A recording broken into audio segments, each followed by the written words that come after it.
And this is why they operate like this. They operate by controlling what appear to be sides and antagonists in the five sense reality, but in fact it's just a movie. It's part of a game pushing the agenda for Orwellian control.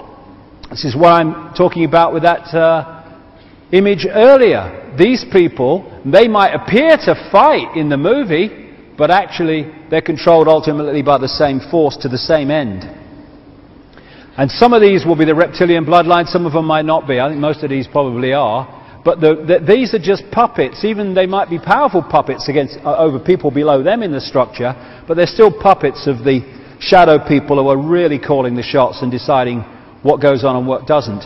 And because of this genetic situation in the hybrid bloodlines of empathy, lack of empathy, because of the predominance compared with the general population of the reptilian brain genetics, they can do horrendous things that we couldn't even contemplate because we have empathy with the victims of our actions. They do not.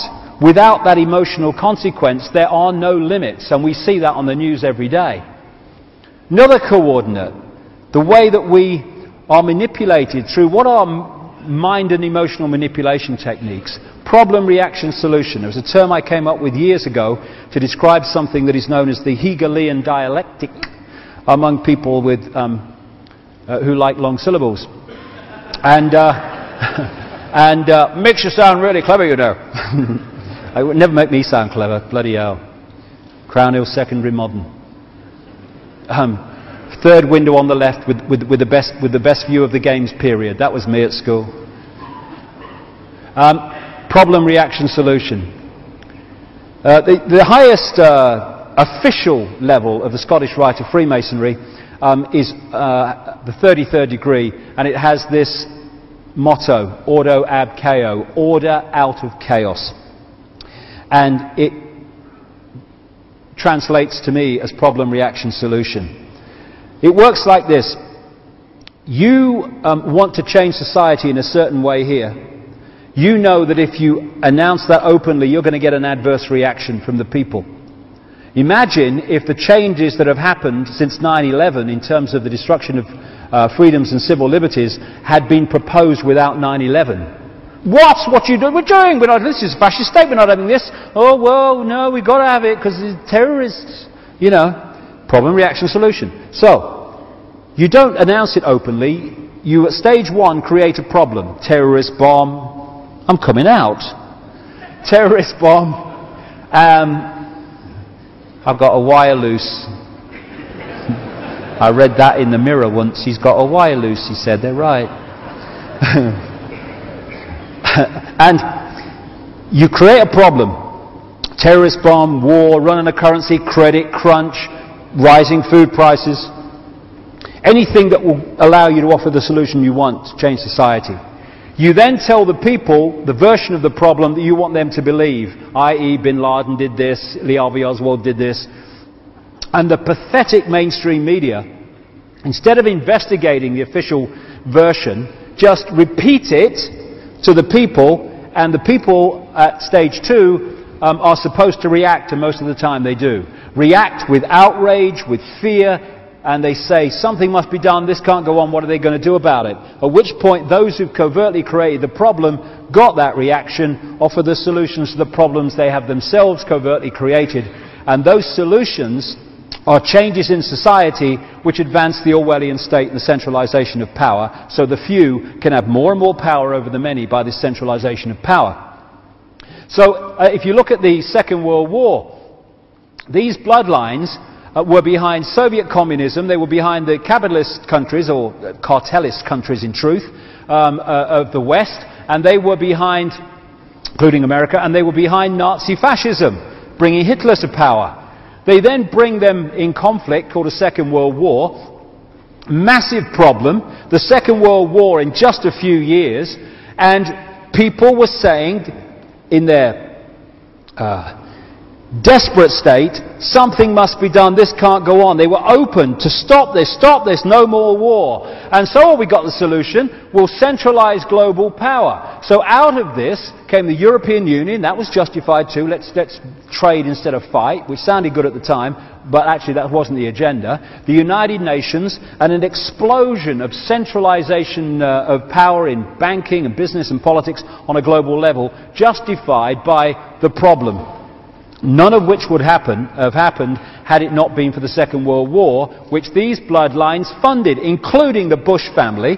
The George Bush's grandfather, Prescott Bush, was one of the major conduits for funding Hitler through a company called the Union Banking Corporation that interfaced with the banking and steel empire of a guy called Fritz Thyssen in Germany, who was an acknowledged funder of Hitler. And through that, how does anyone think that Germany went from thousands of % inflation to a war machine that can take on the world in a few years because of outside influence and support, because they wanted that war?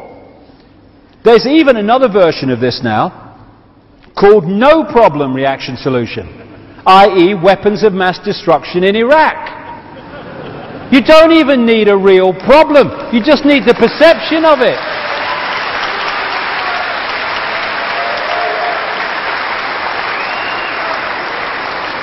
It's all a bloody mind game.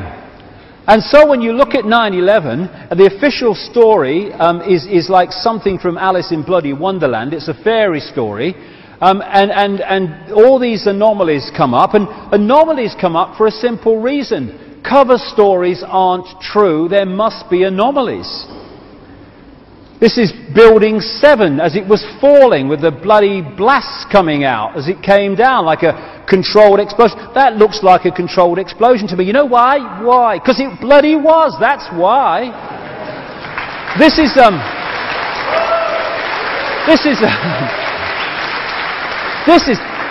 is typical. This is a BBC reporter who's reporting on 9/11 that Building 7 has fallen.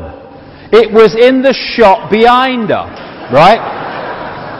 It fell 20 minutes later. And then when you point this out, people say, so you're saying the BBC's in on the conspiracy? No, mate. I'm saying they let the press release out 20 minutes sodding early. That's what.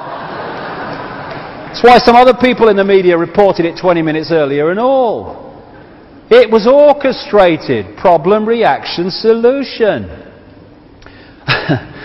Yeah, jet fuel for all those buildings down. I love it. This is a picture by a guy called David Dees, who I think is in the audience today. David Dees. David Dees, you may see on my website and rents.com and stuff, does these extraordinarily brilliant compilations of images to make mighty statements in one image. And anything you see like this is a David Dees image today. The one earlier with the Clinton and McCain and Obama was one of his, obviously, as well. This is another one. This is the bandana. They call them bandanas or something close to that. Headscarf to me. Anyway, this was found apparently at the scene of the crash of Flight 93 in Pennsylvania. There was hardly any bloody wreckage. As one person on the scene said, there was nothing you couldn't carry away the size of a telephone directory, and yet they found this headscarf, which in the official story was worn by one of the hijackers. Well, where did he end up? You don't seem to have found him. He's gone missing, but his headscarf survived. Did he de-manifest? I mean, bloody hell. Bloody passports that are found next to ground zero that have come out of a plane that firebombed a building. Bloody hell. Korans left everywhere. I don't know. Why don't they take them with them?